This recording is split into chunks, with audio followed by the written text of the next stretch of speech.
The danger of buying your dream bike as your first bike is it's the same with marrying a woman of your dreams. The other mistake that beginner bikers make is going so expensive on motorcycle and going so cheap on riding gear. That's another blunder. So going out there testing people's bikes, you go and pick someone 600, you ride it. When you go back to your 250 single cylinder, it feels like a bicycle.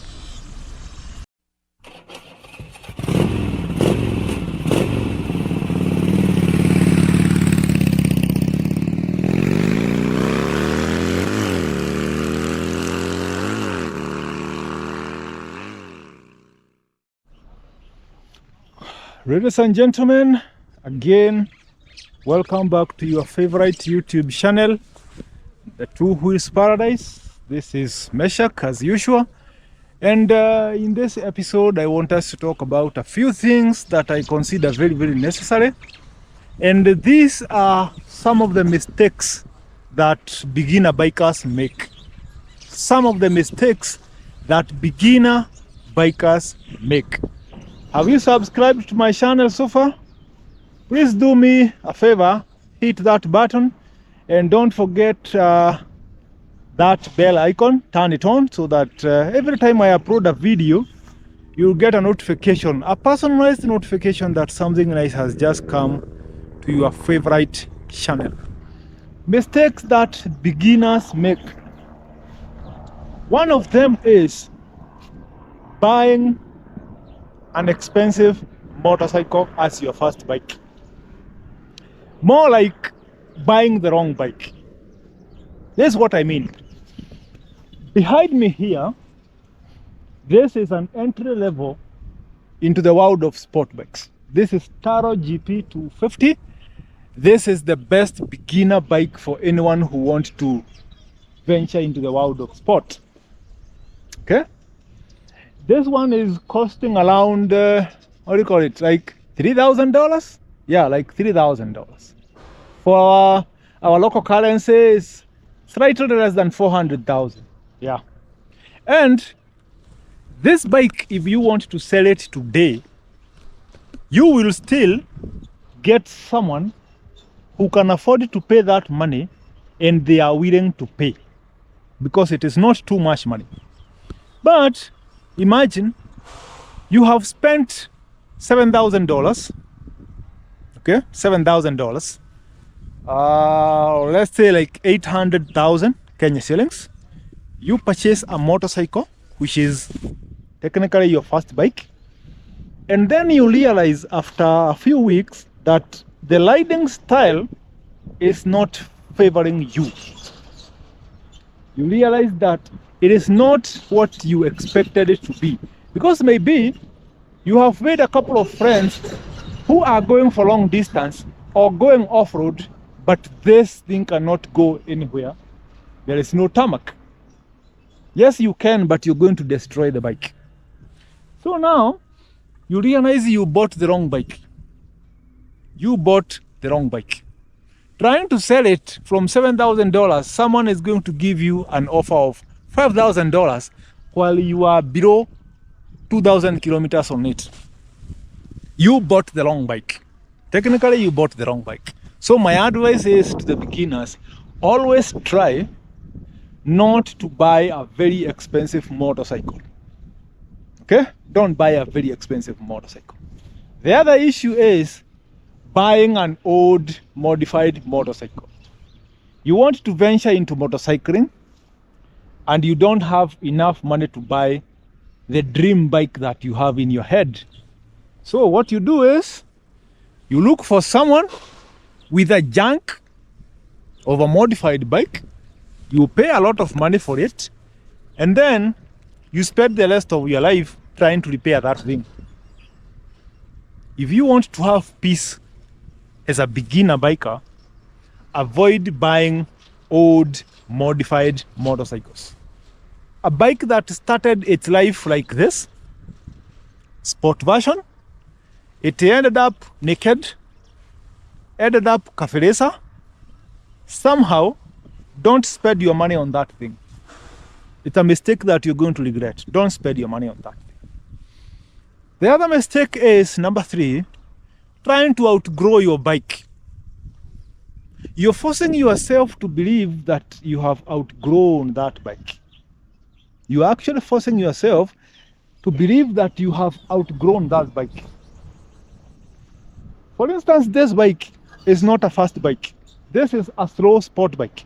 Because it is an introduction to the world of sport, it is supposed to be slow and safe.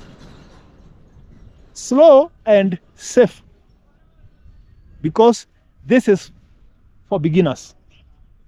Pure beginners. Now you have spent your 2 months on this bike. You have made friends who have 600s, 1000cc, 400s, and you're going for rides with them, trying to chase everyone on the highway, and then you realize that this thing is not running like the others. So in your head, you start forcing yourself to believe you have outgrown your bike. But in real sense, there is nothing like outgrowing a bike. It is just an attitude change.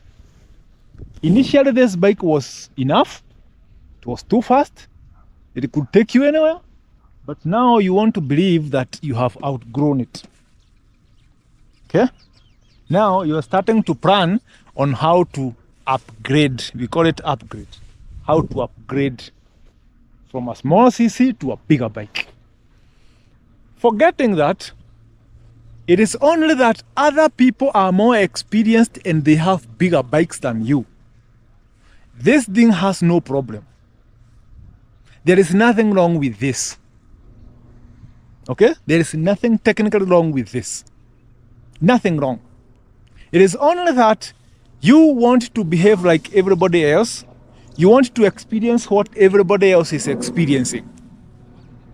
And that's the reason why you want to believe that you have outgrown this bike. But if you're given a 600, it is going to become a disaster. If you are given a 600, it is going to become a disaster. Because skill-wise, you have not outgrown this. But in your attitude, you have already realized it is a slow bike. Why? Because someone else has a faster bike than this. Are you getting something? So in your head, you're starting to realize that it is not what you expected it to be. It is starting to look slow, starting to feel cheap, starting to feel awkward, and now you want a change. You want to upgrade. You want to something bigger. It is wrong. It is very wrong. So my advice is, if you are a beginner, try and train yourself to ride alone. Be alone out there. Enjoy your bike alone. Use that bike to a point you feel there is exactly what you need to change from. Because this thing has no problem. It is perfectly built and it is enough the way it is. Your requirements for more power, more speed, whatever you require more is what makes you feel this thing is wrong. But it is not wrong. It is your requirement and your attitude that makes you feel like this is wrong. So, going out there, testing people's bikes, you go and pick someone's 600, you ride it. When you go back to your 250 single cylinder, it feels like a bicycle. That is something I usually tell beginners, don't fall for that temptation of testing other bikes. Don't. Until you finish your first year with that bike, don't go out there testing whatever is available for you. Don't, because it is going to screw you up. It is going to screw you up. The other mistake that beginners make is believing that everybody on a motorcycle is a brother, is a friend. You want to believe that everybody who is riding a bike is your friend. You are in the same category. They are good, they are genuine people, they are people you can trust. My friend, if you want to die of diabetes and high blood pressure, play around with motorcycle.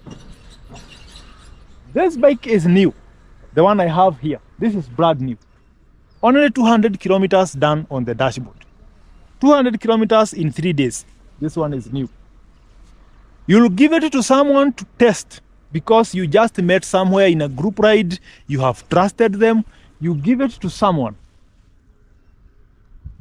They will go for a 2-kilometer ride, and when they come back, that engine requires an overhaul. Their riding habit is wrong. They went and parked somewhere and started redlining. They are revving your bike, redlining, long gear shifting, whatever it is. Maybe they even dropped the bike, the side mirrors are broken, something is broken. You're going to get so frustrated. Not everybody you find on a motorcycle is a friend. Not everybody who rides a bike should be trusted. For us people who have been in this lifestyle for decades, we already know at what point you stop trusting people and how much you trust them even when you're trusting them. We know how much you should trust people. But for beginners, anybody on a motorcycle is a friend. You don't even know who they are, where they come from, their history. You just trusted them with your bike. That is very, very wrong. If you want to be frustrated, try and play around with trusting people on your bike. Are you getting it? Perfect. The other mistake that beginner bikers make is going so expensive on motorcycle and going so cheap on riding gear. That's another brander. You have a budget of $4,000. $4,000.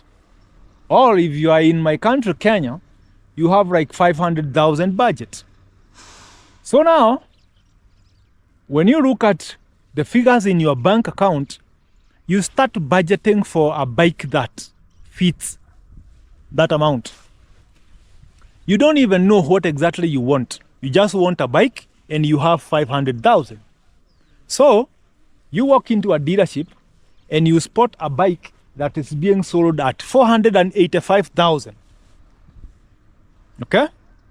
You are left with 15,000 as the balance. After you pay for this thing, like for instance, this thing is costing 375,000 Kenya shillings.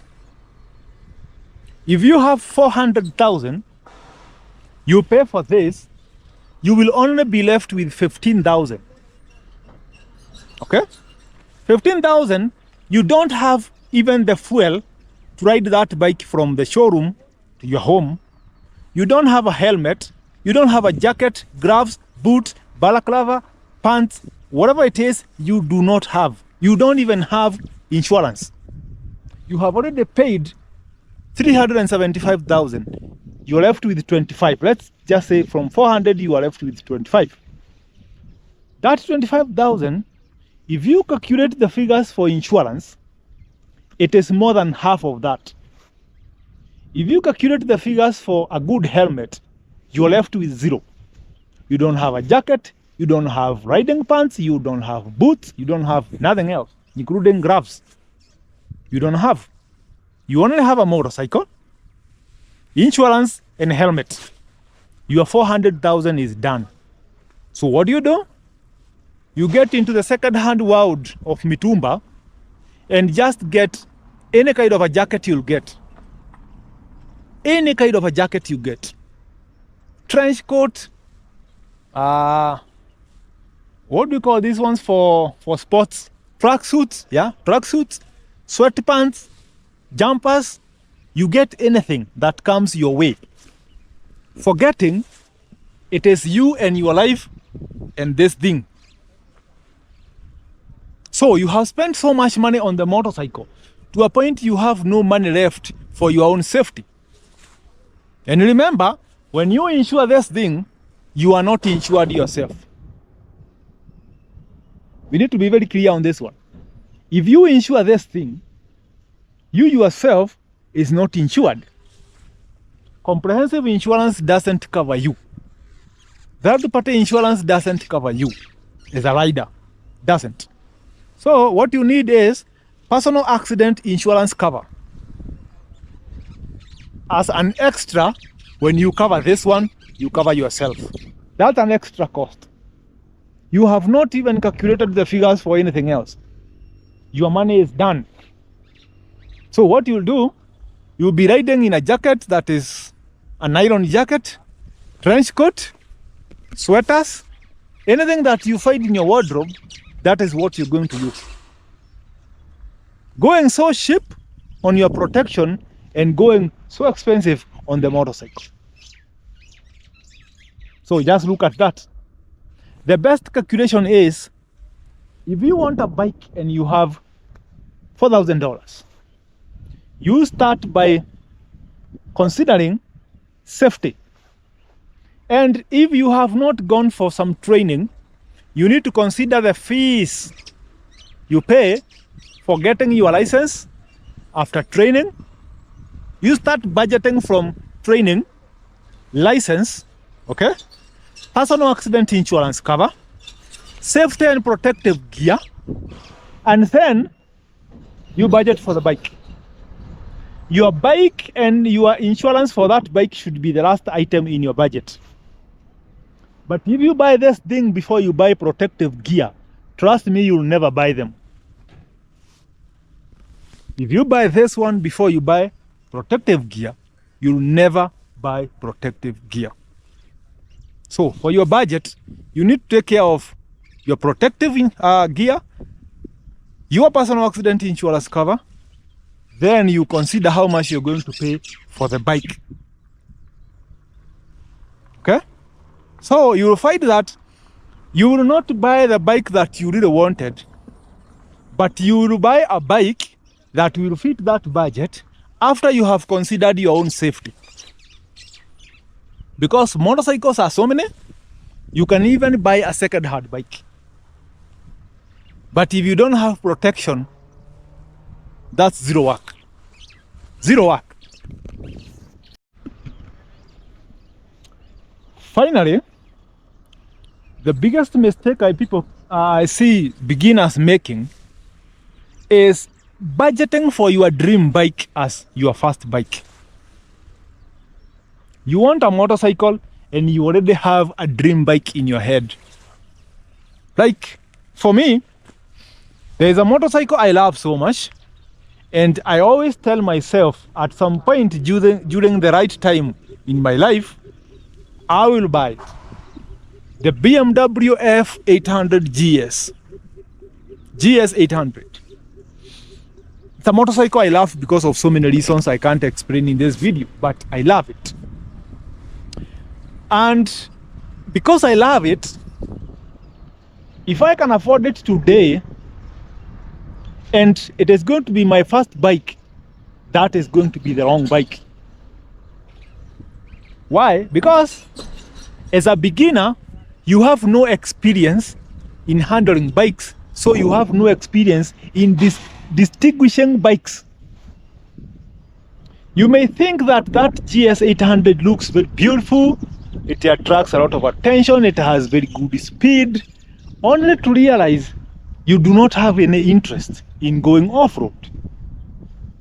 So, what you're going to do is buy a bike that you can't even use the way it is supposed to be used.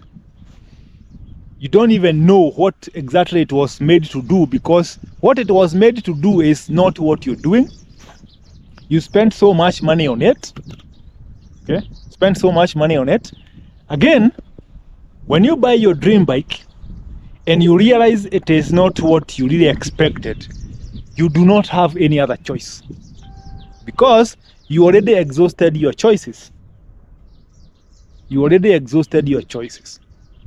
So it's good, before you get there, try and experience other bikes. The danger of buying your dream bike as your first bike is, it's the same with marrying a woman of your dreams. You know the kind of figure you want in a wife. You know the kind of height you want in someone you can consider a wife. You know the tone of the skin that you consider the perfect one for you to marry. You already have the qualities of a woman that you want. You know the kind of person you want to marry. And then the first person you meet in your life for the first relationship happens to look like your dream man or your dream woman.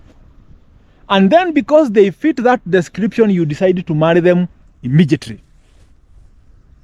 After 2 weeks, you realize this person is always late in doing things. They are now starting to degrade themselves. They are starting to lose points. You realize this person has very low levels of manners. This person is rude. This person doesn't know how to do 1, 2, 3 things that you consider basic. They are starting to lose their points. And after 3 months of being with them, you cannot start them anymore. Because what you expected them to do is not what they are doing.